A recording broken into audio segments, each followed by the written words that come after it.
Okay, I think you have given this well-being and health or something topic. Same thing.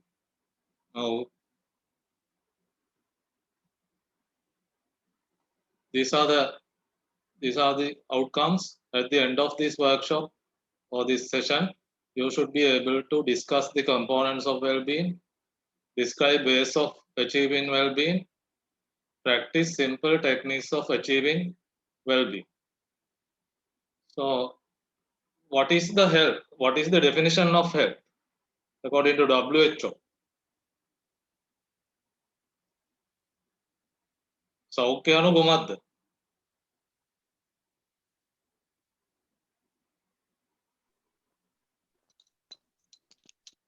සෞඛ්‍ය අනු කොහොමද? කායික මානසික සමාජික සුවතාවය. හොඳයි. තව මොන හරි ඒකට ඇඩ් කරන්න පුළුවන්ද කාට හරි?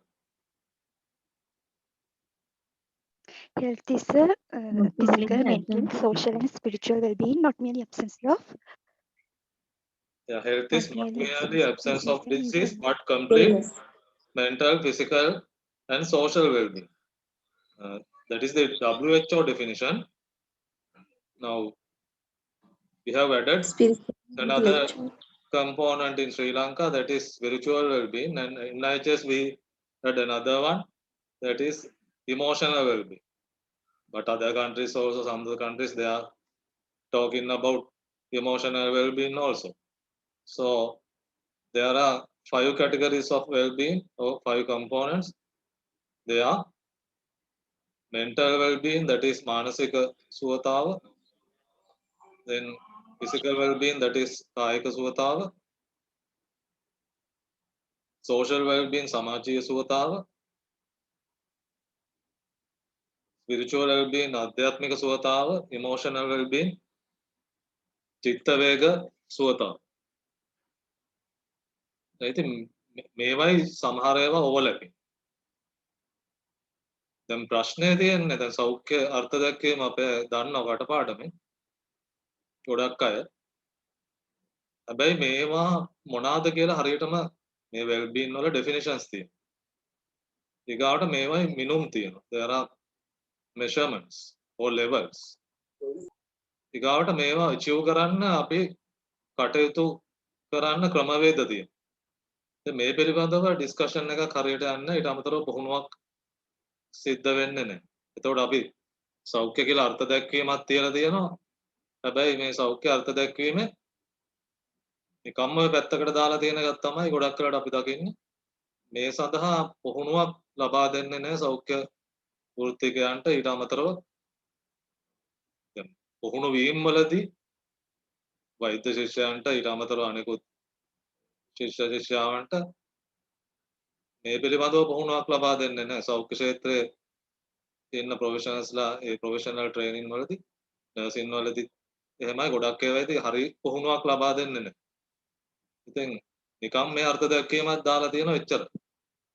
ඉතින් ගොඩක් වෙලාවට අපේ අය හිතන්නේ සෞඛ්‍ය කියන්නේ මේ බෙහෙත් කරන එක, ලෙඩ වුණාම බෙහෙත් කරන එක කියලා. ඉතින් ඊට වැඩි දෙයක් අර්ථ දැක්වීමේ තියෙනවා. අපේ අරමුණ තමයි මේ අර්ථ දැක්වීම යථාර්ථයක් කරන එක. එතකොට දැන් ඕගොල්ලන් හිතන්න ඕගොල්ලන් සෞඛ්‍ය සම්පන්නද නැද්ද? දැන් ලෙඩ නොවි හිටියත් අපි සෞඛ්‍ය සම්පන්න නැහැ කියලා ගොඩක් වෙලාවට මේ කාලේ වැඩිපුරම මිනිස්සු කියනවා මේ ඔයගොල්ලෝ අහලා ඇති ඔයගොල්ලන්ටත් එහෙම හිතනවද දන්නේ නැහැ මේ වැඩක් නැහැ ඇඟට පණ නැහැ වැඩක් කරගන්න බෑ දැන් ඉතින් ගොඩක් අය කියන දේ තමයි එපා වෙලා කියන දේ මොකද මේ කන්ඩිෂන් එක මේ අවස්ථාවේ ඉතින් මේ සුවතාව පිළිබඳව මේ කාලේ කතා කරන එක සහ කතා කරනවට අමතරව පුහුණු වීම අපි සෞඛ්‍ය වෘත්තිකයන් හැටියට කළ යුතුයි. ඊට අමතරව මේ ප්‍රජාව අපේ පවුල්වල අය ඊට අමතරව අසල්වැසියන් ප්‍රජාව මේ සියලුම දෙනා සෞඛ්‍ය පිළිබඳව ක්‍රියාත්මක වෙන්න ඕනේ හිතන්න ඕනේ. ඉතින් මේ ගැන හිතන්න දැන් ඒ පිළිබඳව තමයි අපි අද සාකච්ඡා කරන්නේ. ඊට අමතරව පුහුණු පුළුවන් දේවල් ටිකක් අපි පුහුණුවෙන් කරමු. health definition මම දැන් ඔයගලන්ට කියපු definition එක health is not merely absence of disease but complete mental, physical and social well-being. These are the categories we mentioned. Then all of us are employed in Ministry of Health. Our vision, a healthier nation that contributes to its economic, social, mental and spiritual development. तर බලන්න මේ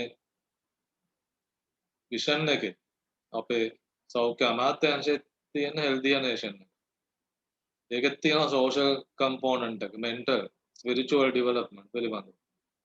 economic development පිළිබඳව.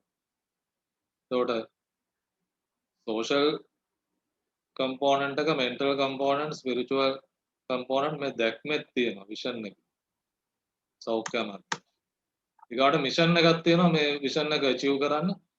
මේක ඉතින් ගොඩක් ලොකු විස්තරයක් තියෙන්නේ. promotive, preventive, curative and rehabilitative services of high quality අපේ ප්‍රජාවට ලබා දෙන්න ඕනේ කියන එක. එතකොට promote health promotion එක ඉතාමත්ම වැදගත්. prevention ඉතාමත්ම වැදගත්.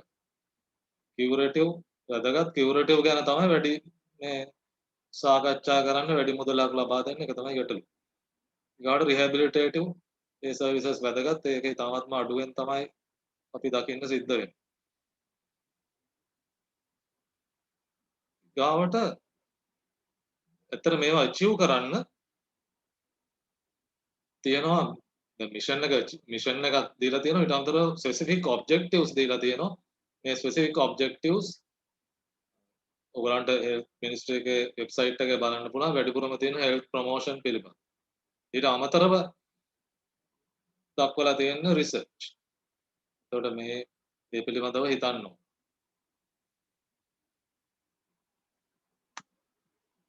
ඊගාට physical well-being කියන්නේ මොකක්ද? ඕගලන් කියන්න බලන්න physical well-being කියලා ඕගොල්ලෝ අදහස් කරන්නේ මොකක්ද?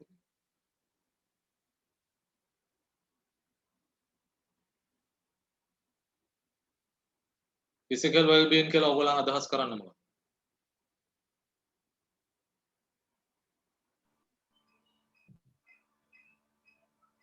ඔව් කියන්න. රෝග සහ දුබලතා වලින් තොරවීම. රෝග හා දුබලතා වලින් තොර වීම. දැන් වෙන උත්තරයක් තියෙනවද මොකක්ද?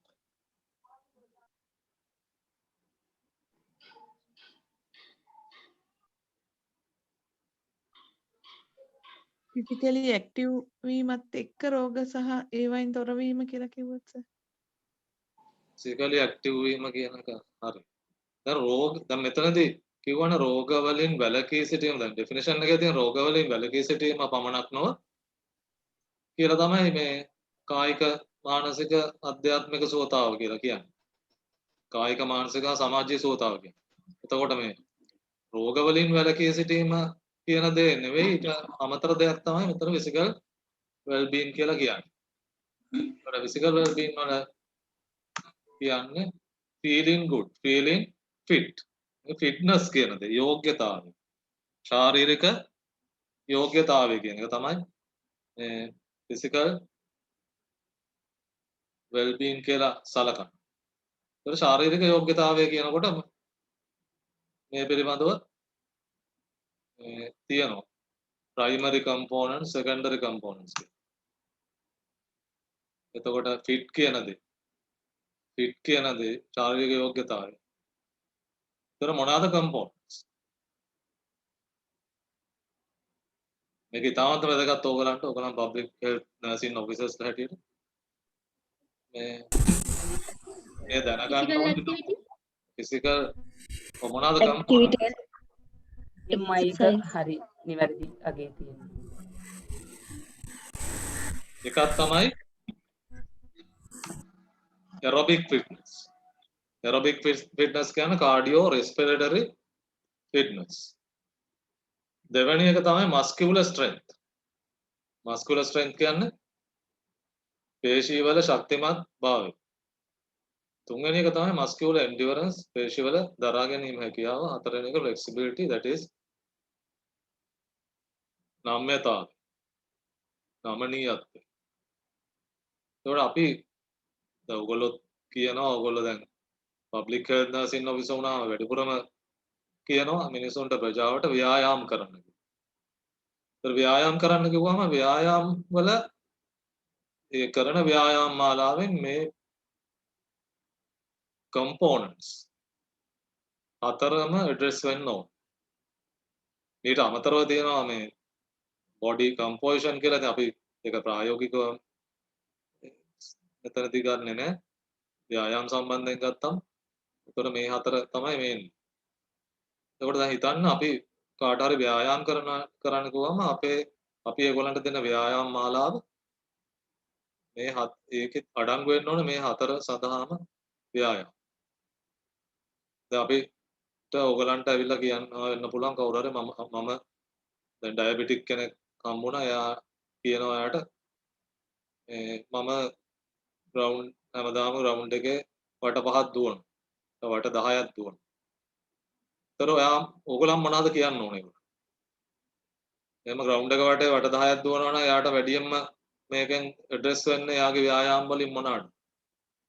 ඇරොබික් ඇරොබික් පැත්තට තමයි වැඩි බරක් තියෙන්නේ. එතකොට අපි උපදේශය දෙන්න ඕනේ හොඳයි. ඒතර වෙන ව්‍යායාම් කරනවද කියලාම නැහැ, ගොඩක් අය නැහැ කියලානේ කියන්නේ. එතකොට කියන්න ඕන මේ ඔයා ඒ වට 10ක් දුවන එක හොඳයි. ඊට අමතරව muscular strength සහ muscular endurance flexibility සඳහා ව්‍යායාම් කරන්න. ඉතින් එහෙම කරන්න කිව්වට ඒගොල්ලෝ දන්නේ නැහැ නේද? ඒගොල්ලන්ට ඒ ව්‍යායාම් කියලා දෙන්න ඕන. එතකොට muscular strength සඳහා මොනවාද කරන්න පුළුවන් ව්‍යායාම්?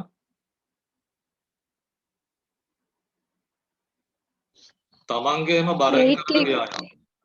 මොකද්ද? push up, weight training කරන්න පුළුවන්. dumbbells අරගෙන exercises. කොහොම හරි resistance exercises තමයි muscular strength වලට. ඒකට machines තියෙනවා. මේවෙන් කරන්න පුළුවන් dumbbells, barbells.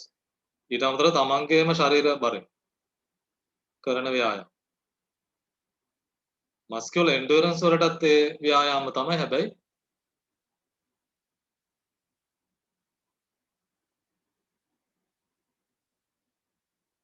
muscular endurance වලට කරන ව්‍යායාම අර වැඩි කාලයක් කරන්න ඕන. muscular strength වලට කරන ව්‍යායාම වැඩි කාලයක් නැත්නම් වැඩි වාර ගණනක් කරන්න. ඒකට flexibility.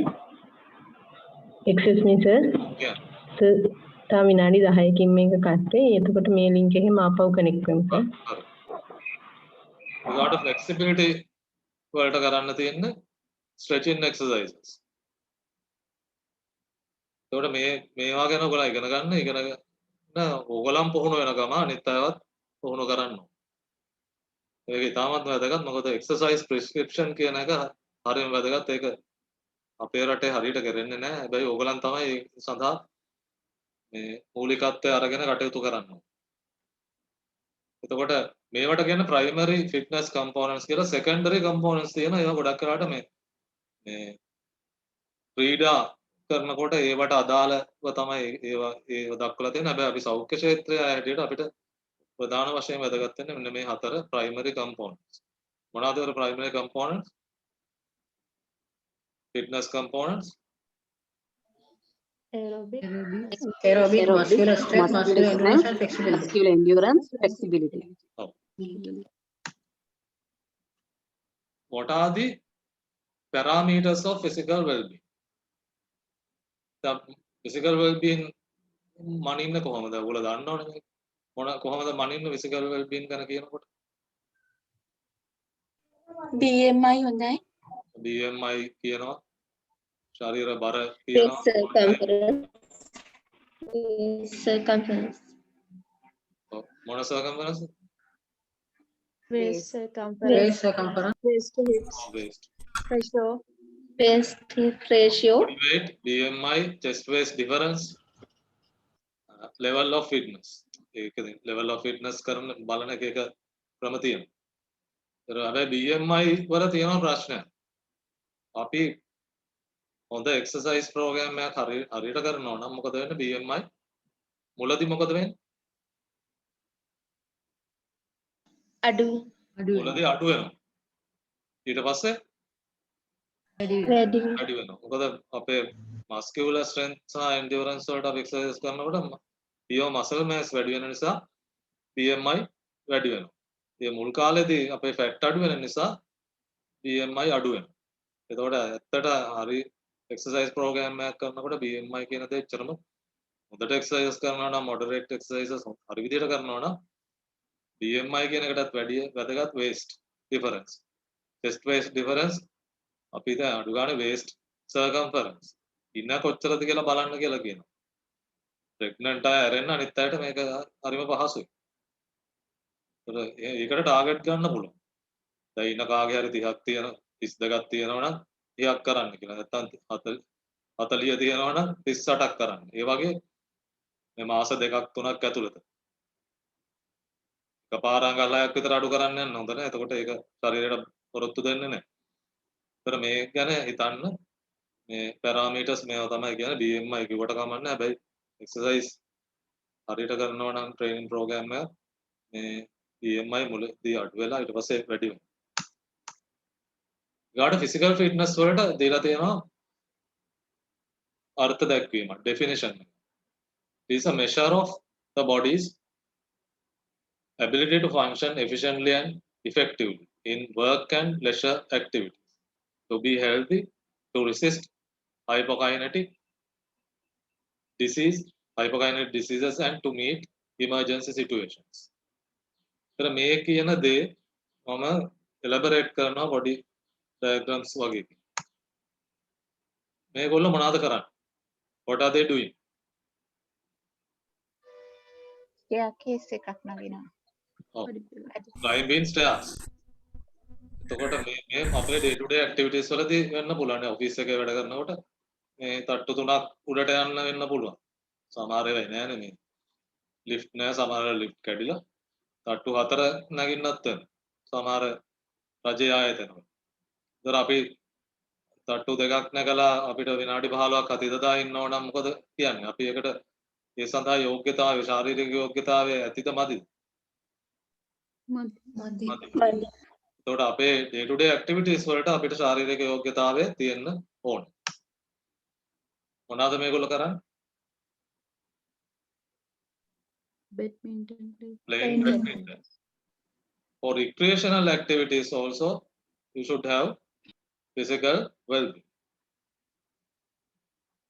What is happening here?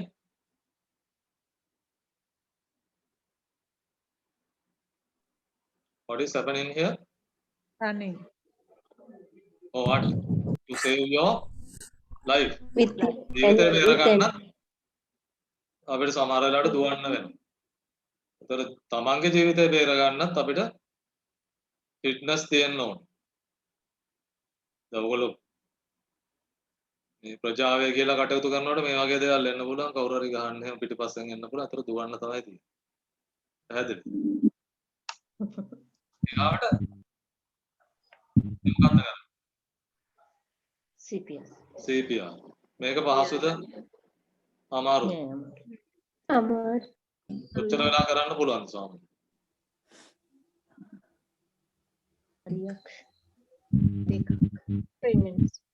විනාඩි 2ක් කරනකොට මහන්සි. ඒතර මේ අනිත් අය බේර ගන්නත් අපිට ෆිට්නස් තියෙන්න ඕනේ. ශාරීරික යෝග්‍යතාවය. එතකොට ශාරීරික යෝග්‍යතාවය recreational activities සඳහා තමන්ගේ ජීවිතය බේර ගන්න, අනිත් අයගේ ජීවිතය බේර ගන්න, ඊට අමතරව තමන්ගේ day to day activities සඳහා අපිට අවශ්‍ය වෙනවා. ඉතින් මේ කොහොමද අපි physical well-being achieve කරන්නේ? ශාරීරික යෝග්‍යතාව. කොහොමද කරන්නේ?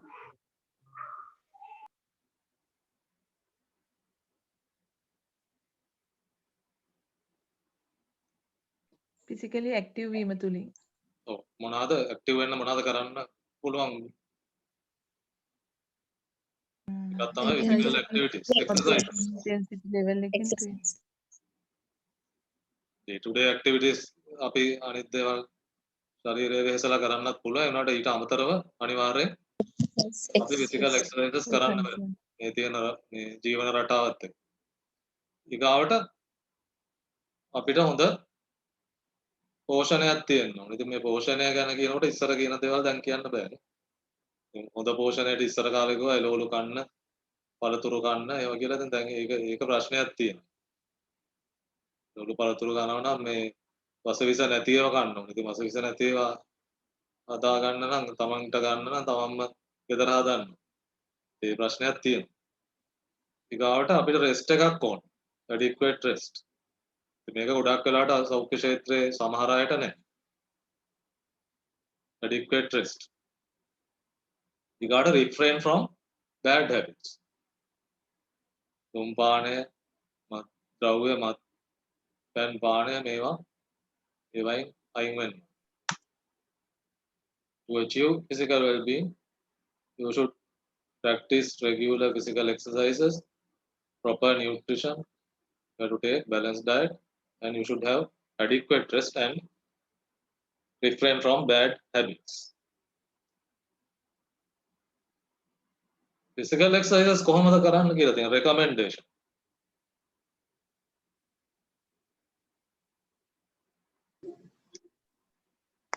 150 minutes per week. Moderate Moderate Minute. physical activity. 30 minutes. Moderate physical activity, 30 minutes per day. Moderate intensity.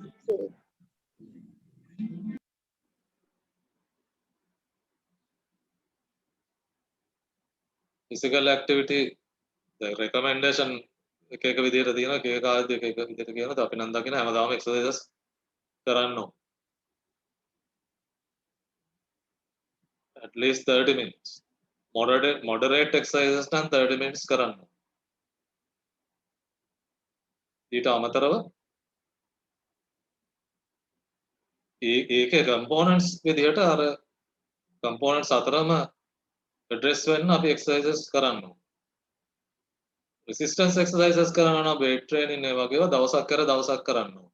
මොකද අපිට rest එකක් ඕනේ. මේ muscles වලට ඒ exercises කරන්න.